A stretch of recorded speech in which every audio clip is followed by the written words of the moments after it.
Rebel star Krishnamraju కుటుంబానికి MP seat offer వచ్చింది. 3 పార్టీల నుంచి కృష్ణంరాజు సతీమణిని ఎన్నికల బరిలోకి దింపే ప్రయత్నాలు జరుగుతున్నాయి. ఇదే సమయంలో రాజకీయ ఎంట్రీ గురించి కృష్ణంరాజు సతీమణి శ్యామల క్లారిటీ ఇచ్చారు. ప్రభాస్ భవిష్యత్ కార్యక్రమాల గురించి తేల్చి చెప్పారు. గోదావరి జిల్లాల ప్రజలకు అండగా ఉంటామని స్పష్టం చేశారు. ప్రభాస్ సైతం ప్రజాసేవలోకి వస్తున్నారని శ్యామల కీలక వ్యాఖ్యలు చేశారు.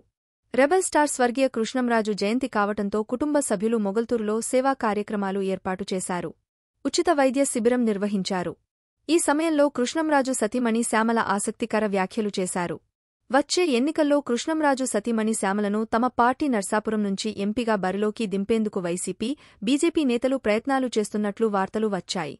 కృష్ణంరాజు గతంలో బీజేపీ నుంచి ఎంపీగా, కేంద్ర మంత్రిగా పనిచేశారు. బీజేపీ నాయకత్వంతో కృష్ణంరాజు కుటుంబానికి సత్సంబంధాలు ఉన్నాయి. దీంతో బీజేపీ నుంచి బరిలోకి దిగుతారంటూ కొంతకాలంగా ప్రచారం సాగుతోంది.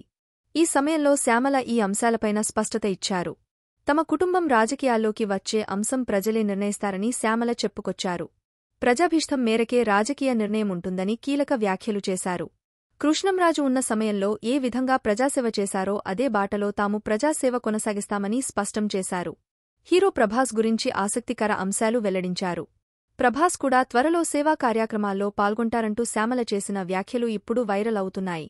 తాము గోదావరి జిల్లాల్లో ప్రజలకు అండగా ఉంటామని శ్యామల చెప్పటం ద్వారా ప్రస్తుతం రాజకీయంగా కృష్ణంరాజు కుటుంబం ఎన్నికల్లో పోటీ చేస్తుందనే చర్చకు పరోక్షంగా మద్దతు లభించినట్లు విశ్లేషణలు మొదలయ్యాయి. ఇలాంటి మరిన్ని లేటెస్ట్ పొలిటికల్ అప్డేట్స్ కోసం మా ఛానల్ని సబ్స్క్రైబ్ చేసుకోండి.